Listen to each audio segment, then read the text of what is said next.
नमस्कार, JRC inspire chemistry take के इस वीडियो में आपका स्वागत है। आइए जैव अणु के अंतर्गत एंजाइम क्या होते हैं, एंजाइम को उदाहरण सहित परिभाषित कीजिए। इस महत्वपूर्ण प्रश्न को हम पुनः रिवीजन के तौर पर जान रहे हैं। पूर्व में भी इस प्रश्न को हम जान चुके हैं उदाहरण के माध्यम से। तो आइए जानते हैं पुनः एंजाइम क्या होते हैं।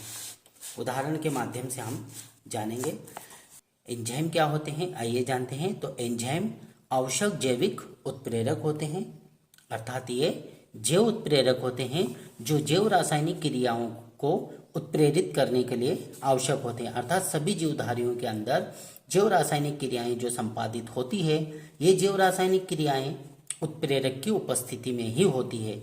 लगभग सभी एंजाइम्स ग्लोब्यूलर, गोल या दानेदार प्रोटीन होते हैं। अर्थात जितने भी एंजाइम होते हैं सब एक प्रकार से प्रोटीन होते हैं, एक प्रकार के प्रोटीन ही होते हैं। तो एंजाइम क्या होते हैं? एंजाइम एक प्रकार के प्रोटीन होते हैं। हम पुनः कह सकते हैं ये जैव रासायनिक अभिक्रियाओं को उत्प्रेरित करने वाले आवश्यक प्रोटीन होते हैं। आगे जानें।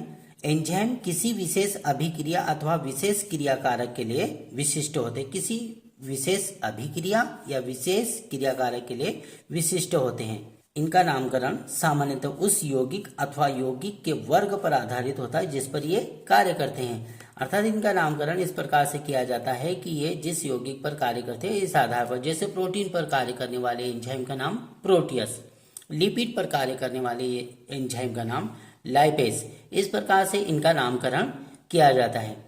जिस सबस्ट्रेट पर ये कार्य करते हैं, अर्थात एंजाइम जिस सबस्ट्रेट पर कार्य करते हैं उसी के आधार पर इनका नामकरण किया जाता है। तो हम संक्षिप्त में कह सकते हैं एंजाइम वे पदार्थ होते हैं या वे प्रोटीन होते हैं जो जैव रासायनिक क्रियाओं को संपादित करते हैं। आइए इसे हम उदाहरण के माध्यम से जानें।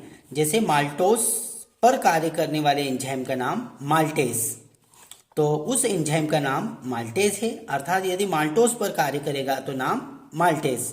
अभी हमने जाना जैसे लिपिड पर कार्य करने वाले एंजाइम का नाम लाइपेज, प्रोटीन पर कार्य करने वाले एंजाइम का नाम प्रोटेज। इसी प्रकार से माल्टोस पर कार्य करने वाले एंजाइम का नाम माल्टेज होगा। तो हम कह सकते हैं उदाहरण के माध्यम से उस एंजाइम का नाम माल्टेज है जो माल्टोस के ग्लूकोज में जल अपघटन को उत्प्रेरित करता है। अर्थात ये गन्ने की शर्करा या सुक्रोज को माल्टेज एंजाइम ग्लूकोज एवं फ्रक्टोज में कन्वर्टर कर देता है। तो माल्टोस पर कार्य कर रहा है तो माल्टेज। इस प्रकार से हमने पुनः एंजाइम क्या होते हैं, एंजाइम की परिभाषा एवं एंजाइम के उदाहरण को संक्षिप्त में जाना। Thank you.